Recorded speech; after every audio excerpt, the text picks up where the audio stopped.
తాకట్టులో ఉన్న బంగారాన్ని విడిపించి ఆ రోజున్న మార్కెట్ ధర కట్టి మిగిలిన డబ్బును మీకు అందిస్తుంది కొమ్మూరి గోల్డ్.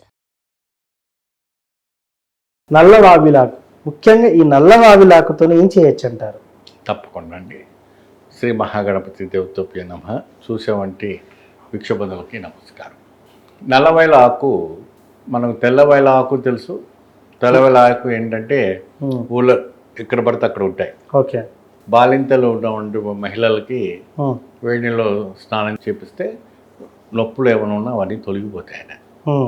నల్లవైల ఆకులో ఉంటే ఏమి పని చేయకుండా, ఓకే, ఏ ఒక ఇది చేయకుండా మీరు ఇంట్లో కూర్చొని చక్కగా ఎటువంటి పని చేయవసరం లేదు, ఏ తంత్రం లేదు, ఏ సాధనం లేదు, ఏం లేదు, ఏ పని చేసే అవసరం లేదు, ఏ ఫోన్ చేసే అవసరం లేదు. చక్కగా ఆ నల్లవైల ఆకు కొమ్మ మీ ఇంట్లో ఉన్నదంటే అష్టైశ్వర్యాలు తాండమాడతాయి. నిజం అంటారా అసలు? 100% నాకు తిరిగి ఉండదు.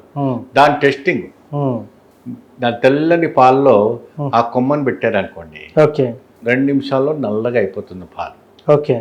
మరి అదే విధానంగా మీరు ఉడికించిన వంటి అన్నంలో ఒక రెమ్మ తీసుకొచ్చి ఆకు అందులో వేశారంటే ఆ అన్నం అంతా కూడా నల్లగా అయిపోవాలి. Okay, testing. తాళం వేసిన వంటి ఒకటి ఏదైనా కప్ప తీసుకొచ్చి పెట్టారనుకోండి, ఆ నల్లవేల ఆకు తాళం ఓపెన్ అయిపోతుంది. అంత పవర్ఫుల్ ఉంటుందా? చాలా. అది ఈ అద్భుతమైన వంటి శక్తులు దానికి ఉండవంటి ఇది. సో ఇటువంటిది ఏంటంటే మీ ఇంట్లో ఏం పని చేయకున్నా, మీరు ఏ పని చేయకపోయినా, ఏ ఉద్యమం చేయకున్నా, ఏది లేకుండా మీరు ఇంట్లో కూర్చొని చక్కగా ప్రశాంతంగా ఈ కొమ్మను పెట్టి పూజాలను పెట్టుకొని కూర్చుంటే అద్భుతమైన వంటి ఏదో పైనుంచి రావండి, బ్యాంక్ నుంచి ఎక్కడి నుంచి రావు, మీ పూర్వీకుల ఆస్తులు ఏమైనా ఉంటే రావటం, లేదంటే ఇంకేదైనా ఆస్తులు మీకు రావటం, వివాదాల్లో ఉన్నాయి కూడా వస్తాయంటారు. వస్తాయి. ఏదైనా కోర్టులో కొన్ని 20 సంవత్సరాలు 30 సంవత్సరాలు అట్లా పడి ఉన్న వంటివి సెటిల్మెంట్ కావటం, ఓకే, అటువంటివన్నీ కూడా జరుగుతుంటాయి. సో ముఖ్యంగా నల్లవావిలాకు దొరుకుతుందంటారా? బ్రహ్మాండంగా. అడవిలోనా బయట? అది ఎక్కువ శాతము నల్లమల్ల అడవిలో ప్రాంతాల్లో దొరుకుతుందని వింటాం. ఓకే. అమెజాన్ అడవిలో దొరుకుతుందని విన్నాం. దాని చుట్టూ ఎప్పుడు కూడా నాగమణితో పెట్టుకున్న వంటి నల్లత్రాజు పాము ఎప్పుడు కావలి ఉంటుందట. ఓకే. ఆ చెట్టు కింద ఎప్పుడు కూడా నాగమణి పెడుతుందట. ఆ నాగమణి పెట్టినప్పుడు పున్నమి నాడున ఆ చెట్టు వెలుగుతూ ఉందట. దగ దగ దగ దగ దగ వెలుగుతుందంట. ఆ రోజుల్లో రాజులు, మంత్రులు వీళ్ళంతా ఏం చేసేవాళ్ళు, ఎప్పుడైతే కూడా వనవాసానికి వెళ్ళినప్పుడు అంతా కూడా ఈ మణి కోసం, నాగమణి కోసం, ఈ ఆకు కోసం ప్రయత్నం చేసేవాళ్ళట. అంటే ఈ ఆకుతోని బంగారం కూడా తయారు చేసేవాళ్ళంట ఆ రోజుల్లో. ఓకే. నల్లవేల ఆకు కొమ్మతో, ఆకుతో బంగారాన్ని కూడా తయారు చేసేవాడి ఒక శక్తి సాధన దాంట్లో ఉండేదట. దాంతోపాటు 11 మూనికలు నూరి పోసేవాళ్ళట. పోసి ఆ రాగి తీగను కరగబెట్టి దాన్ని పోస్తే 916 గోల్డ్ అయ్యేదట. ఓకే. ఉన్నాయి ఆధారాలు ఉన్నాయి అట్లా? వేమన శాస్త్రాలు ఉన్నాయండి, బ్రహ్మాండమైన శాస్త్రాలు. మన తంజావూరు లైబ్రరీలో అన్నీ ఉన్నాయి. ఓకే. మన వాళ్ళంతా ఆ రోజుల్లో మహానుభావులు తగలబెట్టేశారుగా.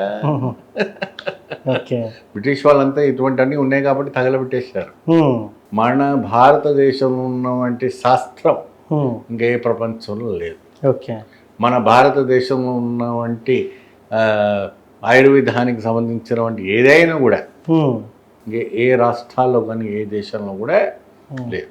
ఓకే. కాబట్టి ఈ రకమైనటువంటి ఒక యోగదాయకం రావటం జరుగుతుంది.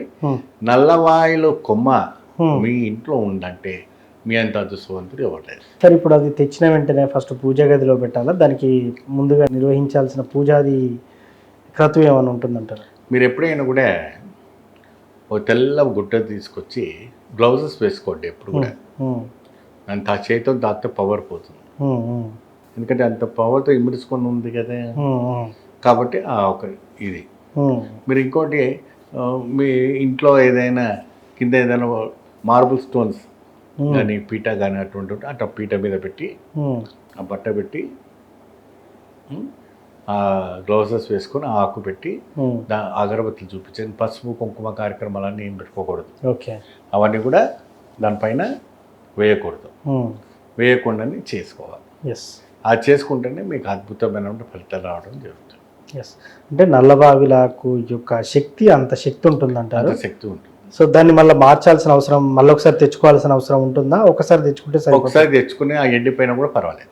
ఎస్. మీరు చేసేవంటి కార్యక్రమం అయితే వాళ్ళకి సంబంధించిన వంటి ఒక రాసే నక్షత్రాలకు ఏమైనా ఉంటాయి కదా, వాళ్ళు మనల్ని సంపాదించారనుకోండి, ఆ మంత్రం వాళ్ళకి ఇస్తాం. ఓ పెద్ద మంత్రాలు ఏముండవు, 2 బీజాక్షరాలు ఉంటాయి, అది మంత్రాలు చెప్పిస్తే సరిపోతుంది. థ్యాంక్ యూ గురుగారు. స్వస్తి.